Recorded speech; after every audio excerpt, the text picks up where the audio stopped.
Oh, I messed up.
Hello, and welcome back to Scobuff Sports. I'm Lucca Sgro. and I'm Anna Newkirk. I've been very excited. It's been a very exciting couple of weeks for the CU Buffs. You know it, and we've got basketball, hockey, lacrosse, and so much more coming up. Be sure to stay tuned and follow along as we cover what the Buffs have been up to this week in Boulder and on the road. First up, we turn to men's basketball. The Buffs have been putting those young legs to good use on the court lately. Not only are the Buffs coming off an four-game winning streak, including win last week at Cal, but they have been on the road the past few games, expanding their record 4-4 on the road and going 17-9 overall. Jabari Walker has been consistently leading the team with points and rebounds, and KJ Simpson leading with assists. Unfortunately, senior L.A. Biquette saw his season come to a close after suffering a knee injury. But sophomore Nick Clifford was able to display his talent more on the court, showing his aggression in defense and putting up double-digit points as well in several games. CU is back on the road, but stay in California to face off against Stanford tomorrow night at 8 p.m. Two of CU's best ever CU point guards are now in the middle of the NBA playoff hunt. Following the NBA trade deadline, Derek White was dealt to the Celtics and Spencer Dinwiddie is now in Dallas playing for the Mavericks. White played one highly successful season in Boulder before being drafted by San Antonio in 2017. The Spurs recently signed the Colorado native to an extension but moved him earlier this month for Boston's Josh Richardson and Romeo Langford. Dinwiddie, on the other hand, was the star of one of Tad Boyle's most successful teams. The guard led Colorado to a Pac-12 tournament title, an NCAA tournament win, and was ranked number 15 in the nation. Dinwiddie just recently signed a big contract with Washington this past summer after having bounced across the NBA.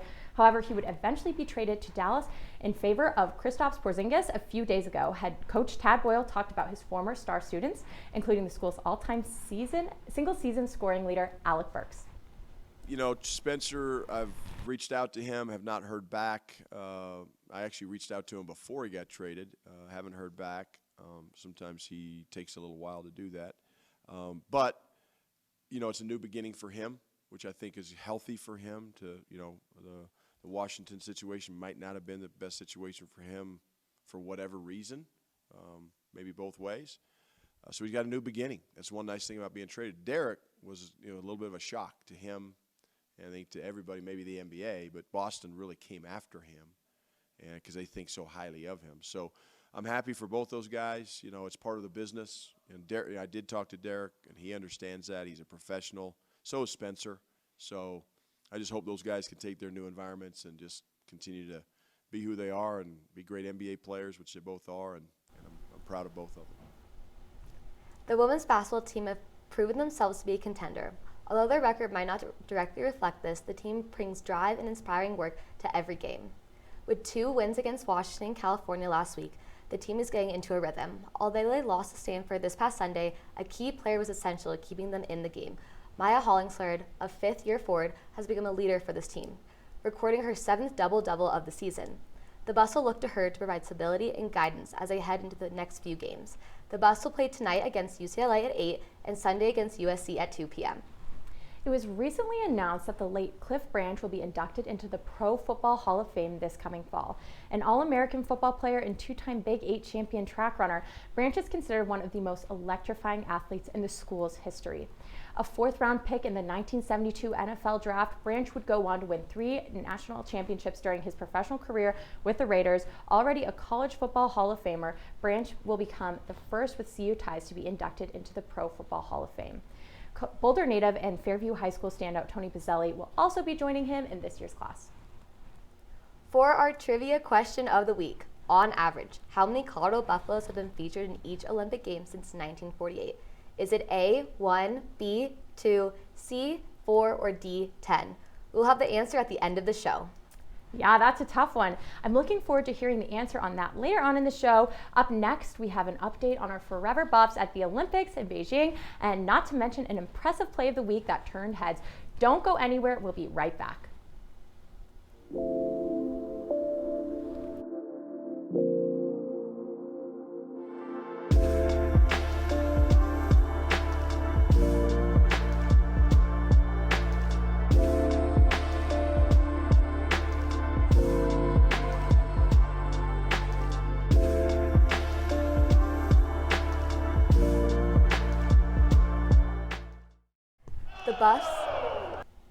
The Buffs have been doing exciting things here in Boulder, but they've also been riding strong in China. 8 CU athletes made the cut to compete in Beijing Olympics. 2 of those competed in snowboarding. Both proved themselves to be elite, placing in top 10 of their events. Stacy Castile cruised her way to 7th place for the women's cross, and Taylor Gold shredded into the 5th for the men's halfpipe. Both competed for the United States. Hats off to our Buffs for being there with their skills and beyond Boulder. The past few weeks have been action-packed at the CU Rec Center as the hockey season has been winding down. To start, we have the D2 men's team whose season ended following a 6-3 playoff loss against the University of Wyoming. They finished the season with a 6-18-2 record. As for the other 2 club teams, their seasons are not over yet. The women's D1 team finished the regular season with a 12-11-2 record. They are playing against Grand Canyon University as we speak in the Western Women's Collegiate Hockey League playoffs in Tempe, Arizona. With a win, CU would move on to play again tomorrow afternoon in the next round. Lastly is the men's D1 team. They are currently sit at an 8-12-7 record. Their regular season ends this weekend following 2 home matchups against Missouri State University. This is definitely not the end of the season for the team with the postseason looming, but at this point of the playoff picture is still a little bit unknown. Speaking of hockey, that brings us to the play of the week. This play happened last week in CU's D1 matchup against Colorado State. Late in a 1-on-1 game for the Division I team, CU senior goalie Guri Khatri extends across his net, rejecting the Rams from scoring and taking a lead with less than 4 minutes remaining in the game. Khatri would finish the night with 42 saves in a 2-1 overtime loss to the Rams. For this week's edition of Buff Banner, we have Troy Finnegan here to talk about one of the CU football program's most impressive and underrated former athletes whose season just ended last weekend. What's up, Buffs fans? It's Troy Finnegan. This week on Buff Banner, I wanted to highlight one of our former Buffs, who has become one of the most underrated players in the NFL. Chidobe Awuzie shined on the NFL's biggest stage last weekend, racking up 5 tackles and a huge third-quarter interception in the Bengals' 23-20 loss to the Rams in Super Bowl 56. Awuzie blossomed into one of college football's premier corners during his 4 years at Colorado, posting 9 sacks, 3 picks, and 25 pass breakups from 2013 to 2016. After spending his first 4 seasons in the NFL with the Dallas Cowboys, Awuzie signed a 3-year deal with the seemingly rebuilding Cincinnati Bengals last summer, where he instantly became the Bengals' top shutdown corner, making plays in one of the key units that spearheaded Cincinnati's surprise run through the AFC. Awuzie consistently took number 1 assignments from the opposing team and still gave up just 5.4 yards per target this year, a mark that ranks up there with the NFL's elite corners. So, while Awuzie may not get national recognition as one of the best corners in the world, the CU product has shown that he can lock up anyone and will continue to for years to come. Lucca, back to you. Thank you, Troy. The CU women's volleyball team's hard work this past season was evident both on and off the court. The Buffs finished their season with a record of 15-14 overall and 6-14 in conference play. 3 of the CU players earned all Pac-12 honorable mentions this past season on and off the court. 11 players earned Pac-12 fall honorable. To be named to this list, the students' athletes must maintain a 3.3 GPA or higher. Looking to build off the seasons, the Buffs will look back to bounce bigger, better, and stronger next year. Up next, we'll be hearing more about CU's record-setting distance runner and his award-winning teammates. Be sure to also stick around for updates on the exciting start to the women's lacrosse season. You won't want to miss it. Who's the biggest Buff fan here? Me! That guy. Sgro Buffs! Go Buffs, baby! We're all about the Buffs! Sgro Buffs! They can't contain us. We're the best. We can't be stopped. Go!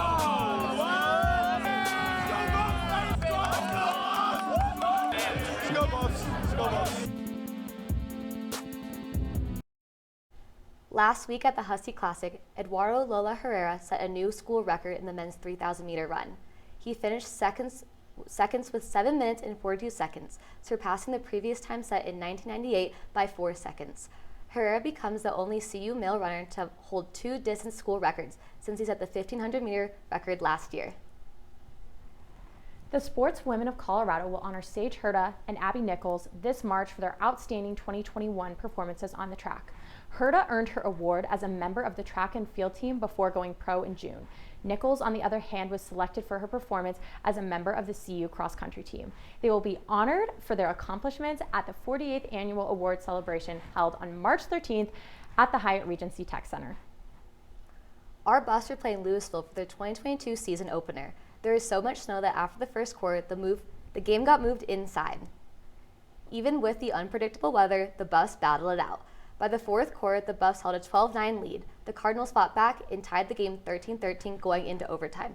Sadie Grozier, attacker, scored the game winner for the Buffs, ending the game 14-13. The Buffs will travel to Cambridge, Massachusetts this weekend, where they'll battle Harvard University. Let's hope it's not as snowy. Our CU women's tennis team held their first 2 home matches of the spring season this past weekend, playing host to the number 25 ranked Baylor on Saturday and Gonzaga on Sunday.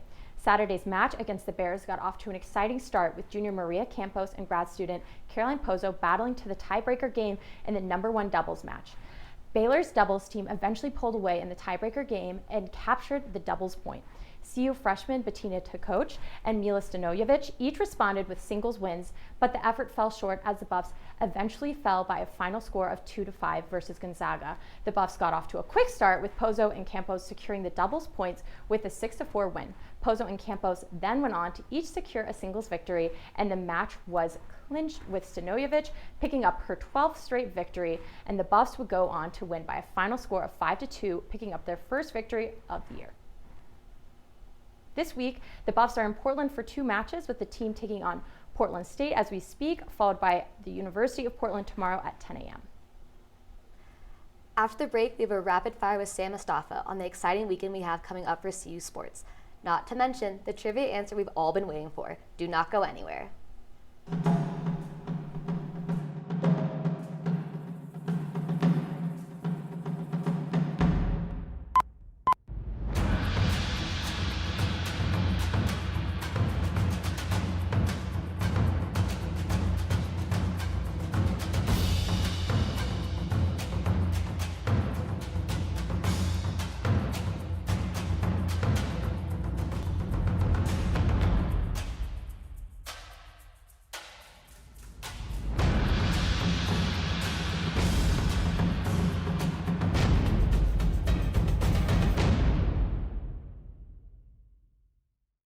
What's up, Buffs? It's Sam Mustafa coming at you with this week's edition of Rapid Fire. Starting off with our men's basketball team taking on Stanford on the road tomorrow night.